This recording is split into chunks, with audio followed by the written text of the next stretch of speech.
तो भगवान भगवान बताते हैं कि वो इस भौतिक जगत में किन किन रूपों में प्रस्तुत रहते हैं। तो कोई दो तीन एग्जांपल आप बता सकते हैं कि भगवान कहते हैं मैं इसमें ये हूँ, मैं इसमें ये हूँ, कोई बताना चाहेंगे? जल किन पानी का का तरह? स्वाद। स्वाद हूँ, जल का अग्नि स्वाद का हूँ। ताप हूँ, है ना। जी जी। और ये सूर्य सूर्य चंद्रमा की रोशनी हूँ। तो इस तरह से पानी का भगवान, स्वाद। पानी का, जल का स्वाद हूँ, पानी का स्वाद हूँ।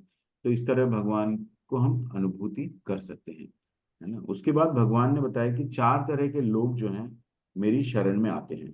तो कौन कौन से चार हैं? पहले तो भगवान बताते हैं चार तरह के लोग जो मेरी शरण में नहीं आते।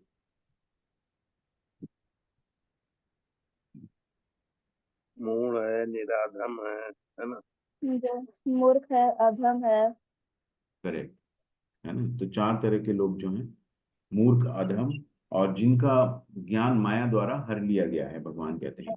और जो और असुर प्रकृति। असुर प्रकृति, है ना, जो नास्तिक हैं। भगवान, जो नास्तिक होते हैं, भगवान को नहीं मानते, वो असुर प्रकृति उनको बोला गया है। और उसके बाद भगवान कहते हैं कि चार तरह के लोग जो है मेरी शरण में आते हैं। और कौन कौन होते हैं वो? आर्थ आर्थ, जिज्ञासु, जिज्ञासु, ज्ञान यथार्थ, अथार्थ, ज्ञानी। अथार्थे और ज्ञान।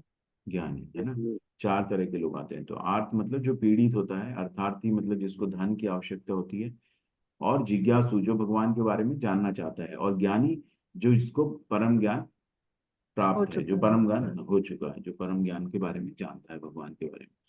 तो इस तरह से भगवान ने ये बताया। तो ये भगवत ज्ञान बताया भगवान ने। और अब भगवान जो है भगवत प्राप्ति, अक्षर ब्रह्म योग, अक्षर मतलब जिसका कभी अ, विनाश नहीं होता है ना, खत्म नहीं होता है जो कभी, है ना। तो ऐसा योग भगवान बता रहे हैं, अक्षर ब्रह्म योग, ब्रह्म मतलब जीव, और भगवान के साथ जुड़ना। तो इस तरह का जो योग है उसके बारे में, भगवत प्राप्ति, भगवान को कैसे प्राप्त कर सकते हैं, भगवान अब खुद बताएंगे, ठीक है।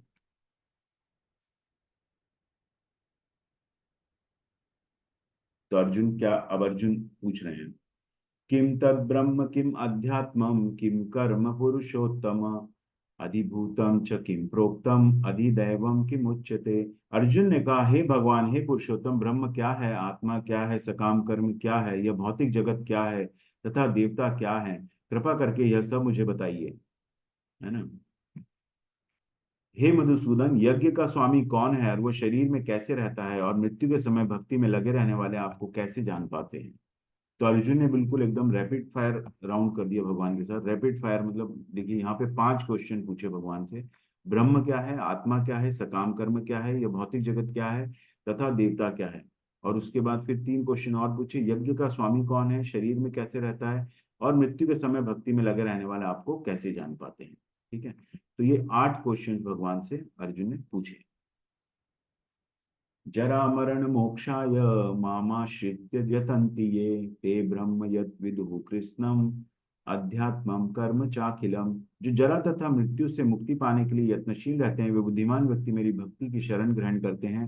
वे वास्तव में ब्रह्म है, क्योंकि वे दिव्य कर्मों के विषय में पूरी तरह से जानते हैं।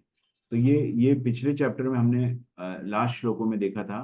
तो भगवान बता रहे थे कि जो जरा तथा मृत्यु से मुक्ति पाने के लिए यत्नशील रहते हैं, जो प्रयास करते हैं, और बुद्धिमान व्यक्ति, है ना, जो भगवान का और अपने बीच का संबंध जानते हैं, वो भगवान की शरण ग्रहण करते हैं, भक्ति की शरण ग्रहण करते हैं, वे वास्तव में ब्रह्म है, क्योंकि वे दिव्य कर्मों के विषय में पूरी तरह जानते हैं। तो पिछले चैप्टर में ब्रह्म को बताया था भगवान में, और अभी भी बताएंगे, है ना। क्योंकि वे दिव्य हैं, कर्मों के विषय में पूरी तरह से जानते हैं। तो वो क्यों दिव्य हैं, क्योंकि उनके कर्मों के विषय में जानते हैं, क्योंकि वो उन्हें शरीर और आत्मा के बीच का फर्क पता है, और वो आध्यात्मिक स्तर तक पहुंच चुके होते हैं, है ना। शरीर के लेवल पे या देहात्म बुद्धि से वो नहीं सोचते हैं, वो आध्यात्मिक स्तर पे सोचते हैं। ठीक है। तो इसीलिए उनको ब्रह्म या दिव्य कहते हैं, पूरे भगवान के बारे में पूरी तरह से जानते हैं। साधिभूताधिदैवं मां साधियज्ञं च ये विदुः प्रयाण कालेऽपि च मां ते विदुर्युक्त चेतसः। जो मुझ परमेश्वर को मेरी पूर्ण चेतना में रहकर मुझे जगत का, देवताओं का तथा समस्त यज्ञ विधियों का नियामक जानते हैं, वे अपनी मृत्यु के समय भी मुझ भगवान को जान और समझ सकते हैं। ये भी भगवान ने बताया था कि जो मेरी पूर्ण चेतना में रहते हैं, जगत, मुझे जगत का और सभी का नियामक जानते हैं, पूरे कंट्रोलर भगवान है, ऐसा सोच के हम करते हैं, तो मृत्यु के समय भी मुझ भगवान को जान और समझ सकते हैं, है ना। इस तरह को सोचकर हम जब जब पूरा काम करते हैं तो हम कृष्ण भावना मृत रहते हैं ना, कॉन्शियसनेस में, हमारी चेतना में भगवान रहते हैं। तो इसलिए हमको मृत्यु के समय भी बहुत ज्यादा प्रयास नहीं करना पड़ता, क्योंकि वो हमारे नेचुरल इंस्टिंक्ट हो जाती है, नेचुरली उसका हमारे अंदर आ जाता है, हमारी चेतना में आ जाते हैं भगवान। ठीक है, तो हमें हमेशा ध्यान रहते हैं। तो भगवान ने बताया कि अंत काल में आप याद करते हैं तो आप मुझे प्राप्त करेंगे। तो इस तरह से 8 अर्जुन ने प्रश्न पूछे। ब्रह्म क्या है, अध्यात्म क्या है, कर्म क्या होता है, अधिभूत क्या है, अधिदेव क्या है, अधियज्ञ क्या है, परमात्मा कौन है, मृत्यु के समय कैसे होता है। तो ब्रह्म भगवान ने बताया कि जीव है, अविनाशी जीव जो है ना, वो भगवान ने बताया। और अध्यात्म जो जीव की प्रकृति है वो अध्यात्म है। कर्म क्या है, कर्म तन की ओर ले जाने वाले कार्य, जैसे काम कर्म हम करते हैं। अधिभूत मतलब भौतिक प्रकृति जो है, सामग्री जो प्रकृति जो दिखता है हमें, भौतिक प्रकृति। और अधिदेव यूनिवर्सल फॉर्म, जिसमें सभी देव शामिल हैं, जो भगवान विश्व रूप दिखाएंगे तो वो अधिदेव वाला रूप है, supreme supreme personality of God है। और अधियज्ञ त्याग का भोग करने वाले कौन है, परमात्मा है। सभी यज्ञों के स्वामी जो है वो भगवान है, जो परमात्मा है हमारे। इसीलिए कोई भी भोग हम लगाते हैं तो पहले हम विष्णु को अर्पित करते हैं, क्योंकि भगवान ही परम भोक्ता है। और उसके बाद वो प्रसाद रूप में हम बाकी लोगों को अर्पित करते हैं। और परमात्मा हमारे दिल में रहते हैं, है ना। हमने देखा था आत्मा और परमात्मा दो तरह से हमारे शरीर के अंदर वो रहते हैं। आत्मा भगवान के अंश के रूप में रहते हैं, और परमात्मा जो स्वयं विष्णु है वो अपने आप कण कण में भगवान की तरह जिस तरह रहते हैं, वो हमारे शरीर में, हमारे दिल में रहते हैं। मृत्यु के समय कृष्ण को कैसे याद किया जाए, जीवन भर स्मरण का अभ्यास करें, है ना। कोई सोचता है कि मैं पूरा मेरा जीवन हो गया, अब मैं रिटायरमेंट के बाद अब मैं भक्ति करूंगा, लेकिन उसके बाद उनकी अपनी समस्याएं अलग रहती हैं। तो इतना आसान नहीं है कि जीवन आप भगवान को याद कर पाओ। तो इसीलिए उसके लिए जीवन भर अभ्यास करना पड़ता है। बचपन से बच्चों को ये बताया बताया जाता है। ठीक है, तो वो जब अभ्यास करते हैं तब जीवन भर स्मरण का करने से तब मृत्यु के समय उनको भगवान को याद कर सकते हैं। तो इस तरह से भगवान ने 8 क्वेश्चंस के अर्जुन को जवाब दिया। और अब बता रहे हैं, श्री भगवान उवाच अक्षरम ब्रह्म परमं स्वभावो अध्यात्म उच्यते, अध्यात्मम उच्यते भूत भावोद्भव करो विसर्ग कर्म संगितः। भगवान ने कहा अविनाशी और दिव्य जीव ब्रह्म कहलाता है, और उसका नित्य स्वभाव आध्यात्म या आत्म कहलाता है। जीवों के भौतिक शरीर से संबंधित गतिविधि कर्म या सकाम कर्म कहलाती है ना। तो इस तरह से जो है, जो जीव है वो भगवान कह रहे हैं ब्रह्म कहलाता है, जो अविनाशी और दिव्य जीव है। एक है दिव्य ज्योति, जो भगवान के शरीर से जो रोशनी निकल रही है उसको ब्रह्म ज्योति कहते हैं। दिव्य ज्योति है वो प्रकाश जो है ना। और जो भगवान का जो अंश है, जो जीव है दिव्य, वो भी दिव्य है। जो आत्मा है वो भगवान दिव्य है एक्चुअली, है ना। उसको भी ब्रह्म कहते हैं। और उसका नित्य समाज स्वभाव जो है अध्यात्म या आत्म कहलाता है। जीवों के भौतिक शरीर से संबंधित गतिविधि कर्म या सकर्म कर्म कहलाती है। तो यहाँ पे ये पूरी साइकिल बताई गई है कि शरीर प्राप्त होता है, और उसके बाद धीरे धीरे हम युवावस्था, युवावस्था वृद्धावस्था, वृद्धावस्था से फिर हम शरीर छोड़ देते हैं। श्री भगवान उवाच अक्षरम ब्रह्म परमं स्वभावो अध्यात्मम उच्यते भूत भावोद्भव करो विसर्ग कर्म संगीतः। अभी कर्म के बारे में बताएंगे, इसीलिए रिपीट हुआ है। भगवान ने कहा अविनाशी और दिव्य ब्रह्म कहता है, सॉरी, हाँ उसके अंदर साइकिल बताई थी, और यहाँ पे कर्मों के बारे में बताया था, है ना। वही चीज है कि कर्म जो नित्य कर्म है, जो जीवों के भौतिक शरीर से संबंधित कर्म है, तो यहाँ पे जैसे जो भी जिस तरह के कर्म है वो वहां पे बताया, सकाम कर्म करता है और उस तरह से उसको फल प्राप्त होते हैं। ठीक है,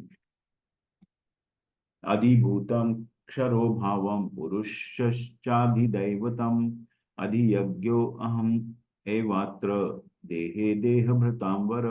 हे देहधारियों में श्रेष्ठ, निरंतर परिवर्तनशील ये भौतिक प्रकृति अधिभूत अर्थात भौतिक अभिव्यक्ति कहलाती है। भगवान का विराट रूप, जिसमें सूर्य तथा चंद्र जैसे समस्त देवता सम्मिलित हैं, अधिदैव कहलाता है। तथा प्रत्येक देहधारी के हृदय में परमात्मा स्वरूप स्थित मैं परमेश्वर यज्ञ का स्वामी कहलाता है। तो ये भौतिक प्रकृति जो है, हमारे आसपास जो भी भौतिक दिख रहा है, वो उसको हम भौतिक, भगवान की भौतिक अभिव्यक्ति कहते हैं। और भगवान का विराट रूप जिसमें सूर्य चंद्र जैसे समस्त देवता अभी दिखाएंगे। भगवान 11वें चैप्टर में हम देखेंगे भगवान का विराट रूप है। तो जो आप ऐसा सोचें कि पूरा जो भी आपको सोच सकते हैं, ब्रह्मांड है, देवी देवता हैं, लोक हैं ऊपर, सब कुछ है, पृथ्वी से परे भी आप सोच सकते हैं, वो सब जो है भगवान के विराट रूप में आते हैं और अधिदैव कहलाते हैं उस रूप में। ठीक है। तथा प्रत्येक देहधारी के हृदय में परमात्मा स्वरूप स्थित मैं परमेश्वर यज्ञ का स्वामी कहलाता हूँ। तो भगवान परमात्मा रूप में, भोक्ता के रूप में हमारे अंदर स्थित है और हर चीज के परम भोक्ता भगवान है। इसीलिए यज्ञ का स्वामी, यज्ञ के स्वामी, यज्ञ में जो भी आहुतियां हम अर्पित करते हैं तो वो भगवान ग्रहण करते हैं परमात्मा रूप में, है ना। इसीलिए वो यज्ञ के स्वामी है। तो तीन तीन चीजें बता दी यहाँ पे। भौतिक प्रकृति, जो अधिभूत, अधिदैव और यज्ञ का स्वामी भगवान ने बताया। अंत काले च मामेव स्मरन् मुक्त्वा कलेवरम य प्रयाति समद्भावम याति नास्त्यत्र संशयः। तो भगवान अर्जुन ने पूछा कि अंत समय में हम आपका स्मरण कैसे रख सकते हैं। तो भगवान यहाँ बता रहे हैं, और जीवन के अंत में जो केवल मेरा स्मरण करते हुए शरीर का त्याग करता है वह तुरंत मेरे स्वभाव को प्राप्त करता है, इसमें रंच मात्र भी संदेह नहीं है ना। अंत समय में हम कैसे प्राप्त कर सकते हैं भगवान को, तो वो बताया गया यहाँ पर, स्मरण करते हुए त्याग करते हैं। यहाँ पर भीष्म पितामह जो थे वो जो है तीरों की शैया पे थे और उन्हें ये सिद्धि प्राप्त थी कि वो अपना शरीर कभी भी त्याग सकते थे, है ना। लेकिन उन्होंने भगवान का इंतजार किया, क्योंकि वो भगवान, उन्हें पता है कि ये भगवान यहाँ पर हैं और कृष्ण को जानते थे, है ना। तब फिर उन्होंने स्तुति, भीष्म स्तुति करी पूरी उनकी, और उसके बाद प्राण त्यागे, अपनी इच्छा से उन्होंने फिर प्राण त्यागे। तो इस तरह से जो है स्मरण करते हुए त्याग करते हुए तुरंत मेरे स्वभाव को प्राप्त होता है और उनकी फिर मुक्ति हुई। भगवान कह रहे हैं इसमें रंच मात्र भी संदेह नहीं है, याति नास्त्यत्र संशय, इसमें रंच मात्र भी संदेह नहीं है, ये फुल प्रूफ है। फिर भगवान कह रहे हैं अहनि अहनि भूतानि गच्छन्ति गच्छन्ति ह यमालयम् शेषा स्थावरम इच्छन्ति किम आश्चर्यम अतः परम। महाभारत से लिया। ये सैकड़ों और हजारों जीवित संस्थाएं हर पल मौत से मिलती हैं, लेकिन फिर भी एक मूर्खतापूर्ण जीवन जीने वाला खुद को मृत्युहीन समझता है और मृत्यु के लिए तैयार नहीं होता। यह इस दुनिया की सबसे अद्भुत चीज है ना। इंसान जो है वो कभी नहीं, उसको लगता है कि मैं तो मतलब मुझे बिल्कुल अविनाशी हूं, मैं, मुझे कुछ नहीं होने वाला, और वो इस ये मतलब उसके लिए तैयार नहीं होता है मृत्यु के लिए। और वो सोचता है कि मैं अपने परिवार को बचा लूंगा, समाज को बचा लूंगा, है ना। लेकिन मृत्यु से के ऊपर विजय कोई प्राप्त नहीं कर पाया, है ना? और खुद को वो मृत्युहीन समझता है। और ये यहाँ पे कहा गया है कि ये दुनिया की सबसे अद्भुत चीज है ना। जो ये हम इस तरह से हम सोचते हैं, लेकिन ये एक मूर्खतापूर्ण जो है सोच है, खुद को मृत्युहीन समझना और मृत्यु के लिए तैयार नहीं होना। तो मृत्यु की तैयारी हमें जन्म से ही कर देनी चाहिए, ठीक है, ताकि हम इस जीवन से किस तरह मुक्त हो पाए, है ना, मोक्ष प्राप्त करें। तो उसकी तैयारी करनी पड़ेगी। यहाँ पे भरत महाराज का हमने पहले भी स्टोरी सुनी थी कि भरत महाराज को किस तरह से एक मृग के बच्चे से आसक्ति हो गई, और वो यहाँ पे जो है अच्छा भला उन्होंने राजपाट छोड़ के और सब कुछ छोड़ के और भक्ति में लगे थे, लेकिन एक आसक्ति से उनका जो जीवन जो है पूरा उथल पुथल हो गया। और फिर अंत काल में उन्हें हिरण का, मृग के बच्चे का ध्यान रहा और वो फिर उन्हें मृग बने वो अगले जन्म में। यहाँ पे मृग का उनको ध्यान आया है, यहाँ पे दिखाया गया है कि अंत काल में वो मृग के बारे में ही सोचते रहे कि इसका क्या होगा, क्या, कैसे, ये कौन संभालेगा। तो ये इस तरह से अंत काल में भी वो सोचते रहे, और वो भगवान कहते हैं वो जो अंत काल में जो मुझे जिस भी रूप में याद करता है वो मैं उसको प्राप्त होता है वो। तो भगवान भरत महाराज थे, उनको फिर वो हिरण रूप में उन्होंने जन्म लिया। यम यम वापि स्मरन् भावम त्यजयन् त्यजत्यन्ते कलेवरम तम तम एवैति कौन्तेय सदा तद्भाव भावितः। हे कुंती पुत्र, शरीर त्याग के समय मनुष्य जिस जिस भाव का स्मरण करता है वो उस भाव को निश्चित रूप से प्राप्त होता है। तो इस तरह से भरत महाराज जो थे हिरण्य के रूप में उन्होंने जन्म लिया, लेकिन उनको भगवान ने स्मृति दे दी ताकि वो उन्हें याद रहे, तो वो गलतियां उन्हें जो की थी वो फिर उन्होंने दोहराई नहीं। और उसके बाद उन्हें मनुष्य जन्म प्राप्त हुआ, उसमें भी वो कुछ नहीं बोला उन्होंने, जड़ भरत के रूप में वो जाने जाते थे। तो उसके बाद फिर वो उन्होंने भगवान के बारे में ही जो भी बोला, भगवान के बारे में बोला बाद में, और फिर उन्हें मुक्ति प्राप्त हुई। तस्मात् सर्वेषु कालेषु मामनुस्मर युध्य च मयि अर्पित मनो बुद्धि माम एवैश्यस्य संशयः। अतएव हे अर्जुन, तुम्हें सदैव कृष्ण रूप में मेरा चिंतन करना चाहिए और साथ ही युद्ध करने के कर्तव्य को भी पूरा करना चाहिए। अपने कर्मों को मुझे समर्पित करके तथा अपने मन एवं बुद्धि को मुझे में स्थिर करके तुम निश्चित रूप से मुझे प्राप्त कर सकोगे। तो भगवान ने अर्जुन को फिर से याद दिलाया कि तुम्हें अपना कर्तव्य करना चाहिए। बार बार वो बोलते हैं तुम खड़े हो और युद्ध करो, है ना। अर्जुन बैठ गया था, तो मेरे रूप में कृष्ण रूप में मेरा चिंतन करना चाहिए और साथ ही युद्ध करने के कर्तव्य को पूरा करना चाहिए। तो भगवान के आदेश को भगवान की खुशी के लिए करते हुए उसको कर्तव्य समझ के पूरा करना चाहिए, ऐसा भगवान बोल रहे हैं। और अपने कर्मों को मुझे समर्पित करके तथा अपने मन एवं बुद्धि को मुझ में स्थिर करके, है ना, अपने कर्म के फलों को भगवान कहते हैं मुझे अर्पित कर दो, है ना। योगी हो जाओ, योग में योग का अभ्यास करते हुए करो, योग में समन्वित होके खड़े हो, है ना। योग योग योगी, ये सब भगवान बार बार कह रहे हैं ना। तो कर्मों को जब हम कर्म फलों को त्याग देते हैं, कर्म के प्रति आसक्त नहीं होते, तो हम योग के अंदर योगी हो जाते हैं ना। योग की डेफिनेशन भगवान ने बताई थी। और अपने मन एवं बुद्धि को मुझ में स्थिर करके तुम निश्चित रूप से मुझे प्राप्त कर सकोगे। तो जब हम अपने मन और बुद्धि को स्थिर कर लेंगे तो भगवान का ही स्मरण रहेगा हमें, तो हम भगवान को प्राप्त कर पाएंगे। अभ्यास योग युक्तेन चेतसा नान्यगामिना परमं पुरुषम दिव्यम याति पार्थानुचिंतयन्। हे पार्थ, जो व्यक्ति मेरा स्मरण करने में अपना मन निरंतर लगाए रखकर अविचलित भाव से भगवान के रूप में मेरा ध्यान करता है, वो मुझको अवश्य ही प्राप्त होता है ना। भगवान गारंटी दे रहे हैं, मुझको अवश्य ही प्राप्त करता है। कौन? जो व्यक्ति मेरा स्मरण करने में अपना मन निरंतर लगाए रखा और अविचलित भाव से, विचलित नहीं होता है वो ना। जब योगी हो जाता है तो फिर वो विचलित नहीं होता है कि कुछ भी उसके जीवन में कुछ भी हो रहा है तो वो उसके स्तर से, देहात्म स्तर से वो ऊपर उठ गया है। तो उसके जीवन में दुख आ रहा है, सुख आ रहा है, उसको फर्क नहीं पड़ता है ना। अविचलित भाव आ जाता है और उस भाव में जब ध्यान करता है वो, तो मुझको अवश्य ही प्राप्त होता है। अगर वो ये सोचता रहेगा मेरे को दुख क्यों आ रहा है, मैं इतना सब कर रहा हूँ, है ना, तो वो अब विचलित हो जाता है। उन दुखों से वो विचलित हो जाता है। इसलिए भगवान कह रहे हैं कि अविचलित भाव से, दुख और सुख तो आते रहेंगे, वो आपके कर्मों का हिसाब किताब चल रहा है, लेकिन अब इससे बाहर कैसे आए हम लोग, है ना। तो वो बता रहे हैं भगवान कि निरंतर अपने मन को निरंतर लगाएं। मन के लिए ऊपर पूरा चैप्टर भगवान ने बता दिया कि मन को कैसे नियंत्रित करना है ना। मन ही जो है वो आपका शत्रु है, मित्र है, तो मन को खींच कर लाए, मन को खींच कर लाए। तो इस तरह से मन को निरंतर लगाना है। तो मन भागेगा, मन को भगवान ने बताया, है ना, बंदर की तरह वो इधर भागेगा उधर भागेगा। तो मन को निरंतर लगाना है हमको, और उसकी प्रैक्टिस के लिए हमको क्या करना है? हरे कृष्ण कृष्ण कृष्ण हरे हरे, हरे राम राम राम हरे हरे। तो ये चैतन्य महाप्रभु ने इसका रास्ता बता दिया है ना, क्या करना है और कैसे करना है, ये सब चीजें हमको बता दी।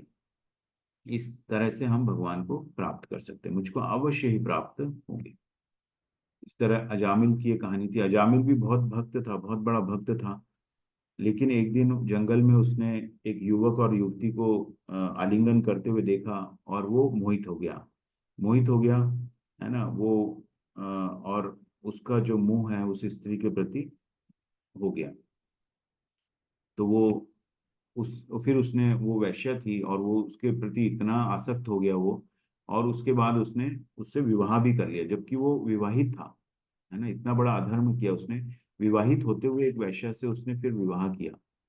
और फिर उसको एक पुत्र प्राप्त हुआ उस स्त्री से, और उसका नाम उसने, क्योंकि अजामिल भक्ति तो की थी उन्होंने कुछ जन्म तक, तो उन्होंने उसका नाम नारायण रख दिया। उस अपने पुत्र का नाम नारायण रख दिया।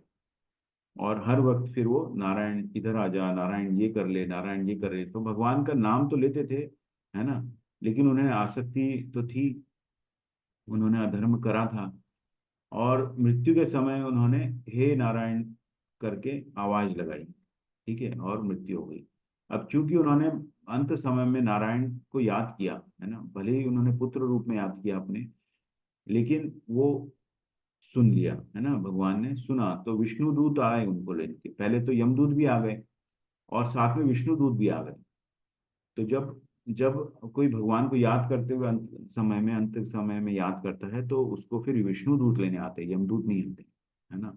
ये यमराज ने इंस्ट्रक्शन दे रखे हैं यमदूत को कि ये विष्णु भक्त है, अगर ये वैष्णव है, परम वैष्णव है, तो इसको हम ये आप नहीं जाओगे लेने, है ना। तो विष्णु दूत आते हैं और उसको वो भगवत धाम लेके जाते हैं। तो यहाँ पर जो है विष्णु दूत भी आ गए और यमराज के यमदूत भी आ गए, दोनों आ गए, क्योंकि उसके कर्म ऐसे थे तो उसकी वजह से ये यमदूत आ गए। लेकिन उसने नारायण का नाम लिया था, तो विष्णु दूत भी आ गए।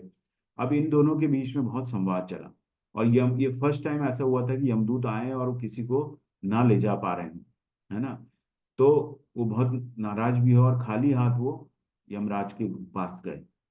और यहाँ पर इसके पहले विष्णु दूत और यमराज के बीच, यमदूतों के बीच में काफी संवाद हुआ, ठीक है, और विष्णु दूतों ने पूरा ज्ञान भगवान का यमदूतों को भी दिया, और फिर वो वापस गए।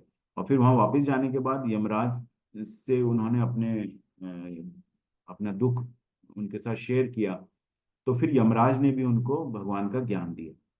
तो इस तरह से जो अजामिल जो था, अजामिल का ने अंत समय में याद किया भगवान को, और उसका उद्धार हुआ। और फिर ये विष्णु दूत जो है भगवत धाम उनको लेके गए। मनुष्य को चाहिए कि परम पुरुष का ध्यान सर्वज्ञ, पुरातन, नियंता, लघुतम से भी लघुतर, प्रत्येक के पालन करता, समस्त भौतिक बुद्धि से परे, अचिंत्य तथा नित्य पुरुष के रूप में करे। वे सूर्य की भांति तेजवान हैं और इस भौतिक प्रकृति से परे दिव्य रूप है ना। तो इसीलिए मनुष्य को जो है परम पुरुष का ध्यान, सर्वज्ञ, पुरातन, नियंता, लघुतम से भी लघुतर, प्रत्येक के पालन करता, मतलब कण कण में भगवान बोलते हैं, तो हर तरह से भगवान को जो है ध्यान कर सकता है। सर्वज्ञ के रूप में पुरातन है, लघुतम है, लघुतर से भी लघुतर है, अणु के रूप में ध्यान कर सकते हैं, समस्त भौतिक बुद्धि से परे हैं। हम अपनी बुद्धि से उसको नहीं सोच सकते, है ना। देहात्म बुद्धि लगाएंगे तो नहीं सोच सकते, है ना। जैसे उनको दिव्य आंखें चाहिए, ऐसा बोलते हैं कि वृंदावन में आज भी भगवान लीलाएं करते हैं, लेकिन हमारे हमारी जो दृष्टि है वैसी नहीं है ना। हम लोग जो है बद्ध जीव हैं, बद्ध जीव हैं, बंधे हुए हैं, दूषित हैं, है ना। जब तक हमारे मन के अंदर शुद्धता नहीं आएगी, हम उनको नहीं देख सकते हैं ना। लेकिन जो पुराने आचार्य थे, है ना, वो अनुभव कर पाते थे। जो गोस्वामी थे, गोस्वामी थे, वो लोग शुद्ध भक्त थे। जो 6 गोस्वामी थे वो शुद्ध भक्त थे, तो उनकी लीलाएं सुनिए। आप वृंदावन में जाते हैं तो जहाँ जहाँ वो रहे हैं, वहाँ वहाँ उनकी लीलाएं थी, है ना। किस तरह से राधा रानी उनका ध्यान रखती थी, है ना। कभी धूप होती थी, उनके ऊपर अपना पल्लू रख के उनको छाया रख करती थी। तो इस तरह से जब शुद्ध भक्ति में हो जाते हैं, तो हमको वहां पर फिर उन भगवान की लीलाएं भी महसूस होती हैं, है ना। तो यहाँ पे वो भगवान को किस रूपों में देखा जाए, हम किसी, है ना, अचिंत्य तथा नित्य पुरुष के रूप में। भौतिक बुद्धि से परे होना चाहिए हमको, आध्यात्मिक स्तर पर हमको ले जाना है। बहुत ये बार बार हमको सोचना है कि हम देहात्म बुद्धि से ना सोचकर और आध्यात्मिक स्तर में दिव्य दृष्टि से देखें, दिव्यता से सोचें। हम भौतिक बुद्धि से ना सोचते हुए आध्यात्मिक बुद्धि से हम सोचें, तब हमको भगवान की लीलाएं समझ में आएगी, भगवत गीता समझ में आएगी, भागवतम समझ में आएगी। जब हम भौतिक बुद्धि से परे नहीं हो पाते, तो हम अपनी भौतिक बुद्धि लगा सकते हैं, ये कैसे हो सकता है, अरे ये कुछ हो सकता है क्या। लेकिन जब हम भौतिक बुद्धि से परे हो जाते हैं, तब हम उस भाव में आते हैं, है ना। और भगवान को फिर अचिंत्य और नित्य पुरुष के रूप में सोचते हैं, जानते हैं। वो सूर्य की भांति तेजवान है और इस भौतिक प्रकृति से परे दिव्य रूप है। भगवान जो है तेजवान है, उनके जो ब्रह्म ज्योति हमको दिखती है, वो उनका तेज दिखता है, हमको भगवान का तेज दिखता है, और भौतिक दृष्टि से प्रकृति से परे हैं। तो सभी जो देवी देवता भी आप देखेंगे भगवान का ध्यान करते हैं। ब्रह्मा जी जो है कंटिन्यूअसली उनको भगवान के बारे में सोचते हैं। शिव जी हैं, वो पूरे टाइम भगवान का स्मरण करते हैं। तो सब देवी देवता भी जो है भगवान का स्मरण करते हैं। माम उपेत्य पुनर्जन्म दुःखालयम् अशाश्वतं ना नानु नानु अपवन्ति महात्मानः संसिद्धिं परमां गति गताः। मुझे प्राप्त करने करके महापुरुष जो भक्ति योगी है कभी भी दुखों से पूर्ण इस अनित्य जगत में नहीं लौटते क्योंकि उन्हें परम सिद्धि प्राप्त हो चुकी होती है। तो जो भक्ति योगी हैं वह इस दुखालयम अशाश्वतम, ये दुखों का वो है ना, दुखों से पूर्ण है। जो अनित्य जगत जो है ये दुखों से पूर्ण है ना, अशाश्वतम, शाश्वत नहीं है, दुखालयम है ये। तो जो भौतिक जगत है ये दुखालयम है, अनित्य जगत में नहीं लौटते क्योंकि उन्हें परम सिद्धि प्राप्त हो चुकी होती है। तो जो भक्ति योगी है, भक्ति योगी से हम सीधे पहुंच जाते हैं। भक्ति योगी सबसे सबसे श्रेष्ठ है, भगवान ने बताया था। ज्ञान योग, तप योग और सबसे जो है भक्ति योग सबसे श्रेष्ठ है, क्योंकि डायरेक्ट हम भगवान से कनेक्ट होते हैं। बाकी योगों में हमें टाइम लगता है, तप करते हैं और वो पूर्ण होगा नहीं होगा, लेकिन जब हम भक्ति योग करते हैं तो भगवान का स्मरण करते हैं, भगवान को हमेशा ध्यान करते हैं। तो इस दुखों से पूर्ण इस नित्य जगत में नहीं लौटते क्योंकि उन्होंने परम सिद्धि प्राप्त कर ली है। इस जगत में सर्वोच्च लोक से लेकर निम्नतर सारे लोग दुखों के घर हैं, जहां जन्म तथा मरण का चक्कर लगा रहता है। किंतु हे मुकुंती पुत्र, जो मेरे धाम को प्राप्त कर लेता है वह फिर कभी जन्म नहीं लेता। तो भगवान यहाँ कह रहे हैं कि जितने भी लोग हैं, जितने भी सर्वोच्च लोक मतलब ब्रह्म लोक सबसे ऊपर है, ब्रह्मा जी का जो लोक है, तो ब्रह्म लोक से लेकर जो भी नीचे तक लोक है ना, उन सारे लोग जो है दुखों के घर हैं। तो सभी जगह जन्म और मृत्यु तो सभी है। आपने अच्छे कर्म किए आपको उच्च लोक की प्राप्ति होगी, ठीक है, और पुण्य फल आपके जैसे क्षीण हो जाएंगे, आप वापस धरती पे आ जाओ और फिर उसी भवसागर में रहोगे। तो इस तरह से ये जीवन चक्र चलता रहेगा। तो ब्रह्मा जी से लेकर नीचे तक जो है पूरे लोग, और वो है पूरे जन्म मरण का चक्कर लगा रहता है। लेकिन भगवान कह रहे हैं कि हे कुंती पुत्र, कि मेरे धाम को प्राप्त जो कर लेता है ना, जो भगवत धाम चला जाता है, फिर वो जन्म नहीं लेता। तो यहाँ पे दुखालयम बताया है, दुखालयम अशाश्वतम। मानव गणना के द्वारा ब्रह्मा के एक दिन की अवधि जो है 864 करोड़ वर्ष, 864 करोड़ वर्ष। जब ब्रह्मा का दिन प्रकट होता है, ये हमने देखा था कैलकुलेशन है ना, कि ब्रह्मा के एक दिन की अवधि क्या है, ब्रह्मा का जीवन कितना है, ट्रिलियन ईयर्स में था। जब ब्रह्मा का दिन प्रकट होता है, जीवों की यह भीड़ अस्तित्व में आती है और ब्रह्मा की रात के आगमन पर उनका सर्वनाश हो जाता है। बार बार दिन आता है और प्राणियों का यह मेजबान सक्रिय होता है और फिर से रात गिरती है, हे पार्थ, और व्यवसाय रूप से भूल जाते हैं। तो पूरा की पूरा जो ब्रह्मांड है वापिस विष्णु में समा जाता है। ठीक है, जैसी रात होती है, ब्रह्मा की रात होती है, वो समा जाता है। इसके अतिरिक्त एक अन्य अव्यक्त प्रकृति है जो शाश्वत है और इस व्यक्त तथा अव्यक्त पदार्थ से परे है। यह परा अर्थात श्रेष्ठ और कभी ना नाश होने वाली है। जब इस संसार का सब कुछ लय हो जाता है तब भी उसका नाश नहीं होता है। तो जो भगवत धाम है वो शाश्वत है, मतलब है ना, अव्यक्त प्रकृति है वो और शाश्वत है, इस व्यक्त और अव्यक्त पदार्थ से परे है। और वो शाश्वत पदार्थ है, शाश्वत है ना। हम लोग की तरह भौतिक नहीं है, वहां पर सब चीज शाश्वत है। हर जीव जो है वहां पर शाश्वत है, हर जीव जो है भगवान का जो अंश रूप में है वहां पर। हम लोग जब भगवत धाम जाते हैं तो हमारा जो दिव्य शरीर वहां जाता है, दिव्य शरीर को हम प्राप्त करते हैं वहां जाके, और उस दिव्य शरीर में रहते हैं तो भगवान की तरह रहते हैं। जब वहां पर जो है किसी भी जीव में जो है और भगवान के शरीर में फर्क नहीं होता है ना, उस तरह से वहां पे रहते हैं। और वहां पर सुख ही सुख है, दिव्य लीलाएं वहां पे चलती रहती है कंटिन्यूअस भगवत धाम में, है ना। भौतिक जगत की तरह वहां पे जन्म मृत्यु का नहीं है, जरा व्याधि नहीं है, वहां पर बुढ़ापा नहीं आता है ना, आपका शरीर क्षय नहीं होता, शरीर का क्षय नहीं होता है ना, और बीमारियां नहीं होती वहां पर। तो इस तरह भगवत धाम की जो जो चार भौतिक जगत की जो चार प्रॉब्लम है, जन्म मृत्यु जरा व्याधि, वो वहां पर नहीं है, इसीलिए वो शाश्वत है। तो ये गोलोक चार्ट है, इस गोलोक चार्ट को आप लोग स्टडी कीजिएगा, ये शेयर कर देंगे हम ग्रुप में। तो इसके अंदर यहाँ पे जो भगवान ने के ये यहाँ पे देखेंगे राइट साइड में नीचे लेफ्ट में, तो ये सब लोक है ना। यहाँ पर सबसे ऊपर ब्रह्म लोक है और यहाँ पे नीचे आपका पाताल और नीचे है, और यहाँ पे बीच में है भूलोक, यहाँ पर हम हैं अभी। ठीक है, तो इसको एक्सपैंड करके आप चार्ट जब मिलेगा तो इसको स्टडी कीजिए और फिर उसके अंदर कोई क्वेश्चन एंड डाउट है तो आप पूछिए। तो इस तरह से जब भूलोक से हम जब हम भक्ति करते हैं तो हम भगवान ने कहा कि वो ऊपर की तरफ लोगों की तरफ बढ़ते हैं, है ना। हम सीधे ऊपर भगवत धाम है यहाँ पर, इसके ऊपर है, ये गोलोक वृंदावन है, ये गोलोक वृंदावन है। उसके बाद यहाँ पर ये विष्णु है, यहाँ पे ये शिव जी हैं, सदाशिव, जो शिव जी का सदाशिव रूप है ना, भोलेनाथ जो रूप है।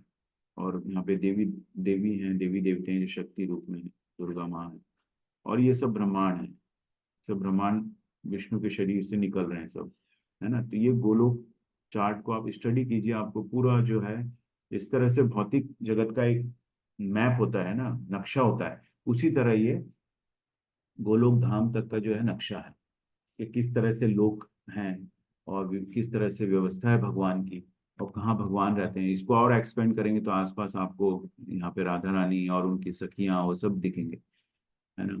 तो इसको समझिए आप, समझ के फिर इसको, ये चार्ट मिलेगा तो इसको एक्सपांड करेंगे तो यहाँ पे बहुत सारी चीजें भी लिखी हुई हैं, तो पढ़िए, तो इससे आपको पूरा भगवत धाम के बारे में पता चलेगा।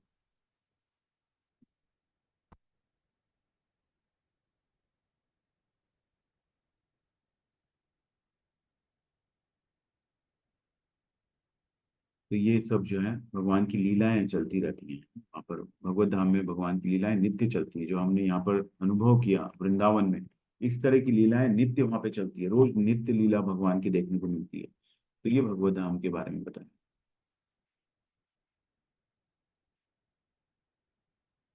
कृष्ण त्वदीय पद पंकज, कृष्ण त्वदीय पद पंकज पंजरांतम, अद्वैव मे विशतु मानसा राजहंसा, प्राण प्रायाण प्राण प्रायाण कल्प वात पित्ते, कांथावरोधन विधौ स्मरणम कुतस्ते। हे कृष्ण, कृपया मेरे मन को तुरंत अपने कमल के फूलों के पैरों की ओर जाने दें।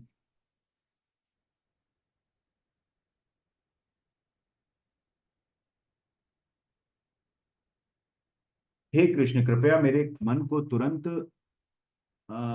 ये prayers of king king Kulashekhara हैं, ये किंग कुलशेखर भी बड़े महान जो हैं भक्त हैं भगवान के, उन्होंने ये प्रेयर लिखी है, उसके अंदर से ये लिया गया है। वो कह रहे हैं कि हे कृष्ण, कृपया मेरे मन को तुरंत अपने कमल के फूलों के पैरों की ओर जाने दें, जैसे कि राजहंस कमल के फूलों के तने में प्रवेश करता है। जब मेरी अंतिम सांस के समय मेरा गला हवा पित्त और कफ की क्रिया से संकुचित हो जाता है, तो मैं आपको कैसे याद रख पाऊंगा। ये अंतिम समय में है तो भगवान का जो है गला आपका रुद्ध हो जाएगा, आप चैंटिंग नहीं कर पाओगे। लोग बोलते हैं कि हम जो है रिटायरमेंट के बाद भगवान को याद करेंगे, है ना, लेकिन आपका शरीर ही साथ नहीं देगा, है ना। कुछ न कुछ आपको बीमारियां लगी रहेंगी, आपको बोलेंगे जल्दी उठिए, ब्रह्म मुहूर्त में आप उठ नहीं पाएंगे, आपकी दवाएं चल रही हैं, बीपी है, शुगर है अंतिम समय में, तो आप वो अभ्यास नहीं कर पाएंगे। भगवान कहते हैं जो निरंतर अभ्यास करता है वो मुझे याद कर पाता है। तो इसीलिए जो है इसको, इसका अभ्यास हमको पूरा पूरा जीवन हमको इसका अभ्यास करना पड़ता है, तब भगवान याद आते हैं, है ना। अंत समय में जब मेरा समय, वो कह रहे हैं कुलशेखर कि अंतिम समय सांस के समय मेरा गला हवा पित्त और कफ की क्रिया से संकुचित हो जाता है, तो मैं आपको कैसे याद रख पाऊँ, है ना, वो पूछ रहे हैं भगवान से। जिसका उत्तर भगवान ने पहले किया है कि नहीं, जीवन भर जब अभ्यास करते हैं तब हम भगवान को याद कर पाते हैं। वेदेषु यज्ञेषु तपस्सु चैव दानेषु यत् पुण्यफलं प्रदिष्टम् अत्येति तत्सर्वमिदं विदित्वा योगी परम स्थानम उपैति चाद्यम।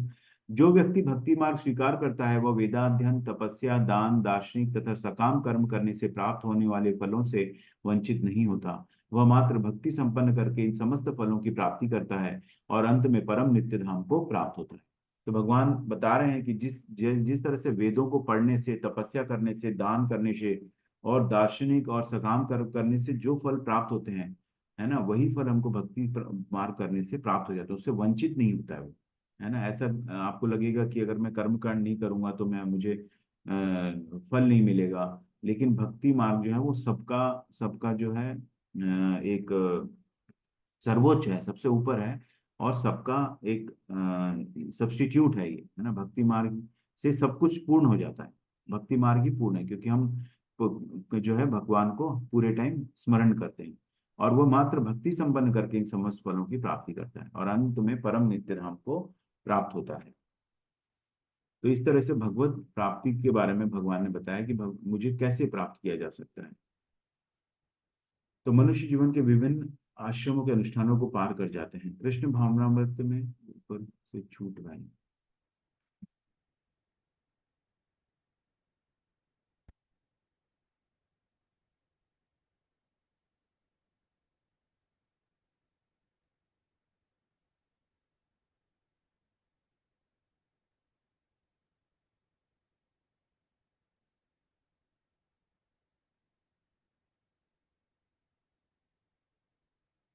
कृष्ण भावनामृत की विशेषता यह है कि मनुष्य एक ही झटके में भक्ति करने के कारण मनुष्य जीवन के विभिन्न आश्रमों के अनुष्ठानों को पार कर जाता है।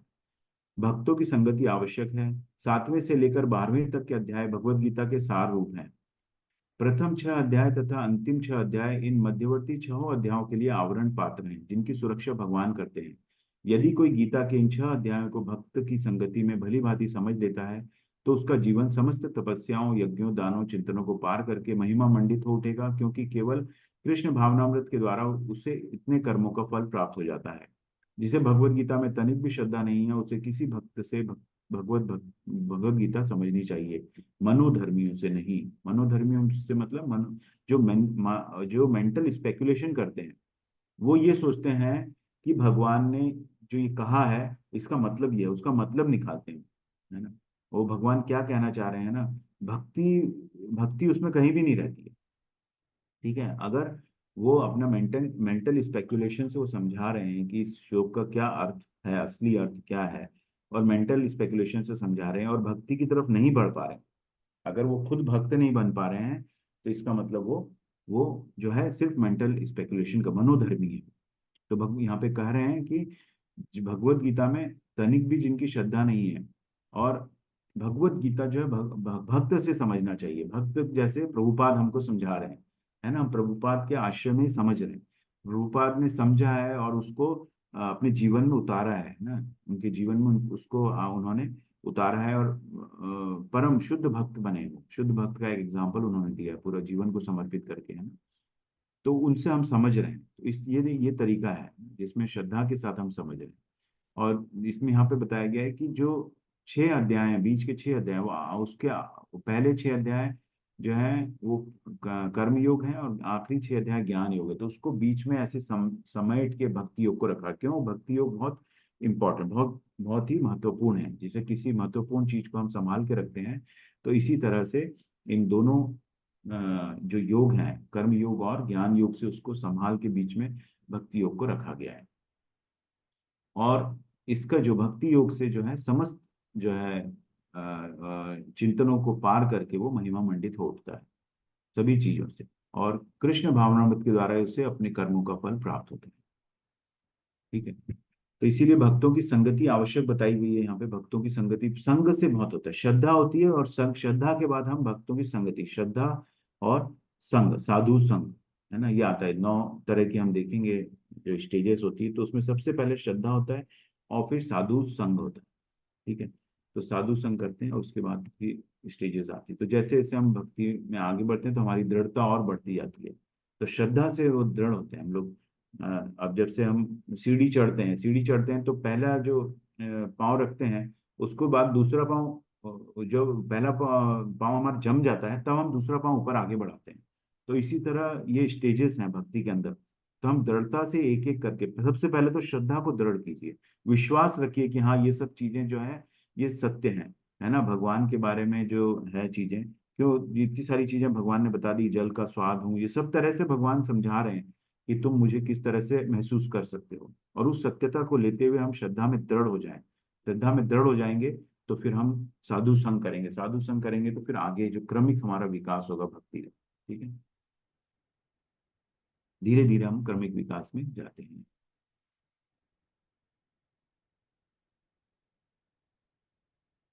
तो इस तरह से ये भक्ति योग, भगवत प्राप्ति जो हमको चैप्टर हुआ, इसके अंदर एक चीज, हाँ ये 8 जो सवाल थे ये थे। इसके बाद करेंगे 8 सवाल, अर्जुन के 8 सवालों के जवाब भगवान ने दिए, है ना। ब्रह्म क्या है, ये क्या है, वो क्या है, सब भगवान ने दिया। मृत्यु के समय कृष्ण को याद करना बताया भगवान ने, योग मिश्र भक्त कृष्ण को याद करना, शुद्ध भक्त का द्वारा कृष्ण को याद करना, भौतिक दुनिया बनाम आध्यात्मिक दुनिया, है ना। गोलोक देखा हमने, कृष्ण प्राप्ति में शुद्ध भक्ति का वर्चस्व, शुद्ध भक्ति सबसे ऊपर है। हरे कृष्ण कृष्ण कृष्ण हरे हरे, हरे राम राम राम हरे हरे। वाञ्छा कल्पतरुभ्यश्च कृपा सिंधुभ्य एव च पतितानां पावनेभ्यः वैष्णवेभ्यो नमो नमः। अनंत कोटि वैष्णव वृंद की जय, शील प्रभुपाद की जय, उपस्थित भक्त जनों की जय। हरे कृष्ण।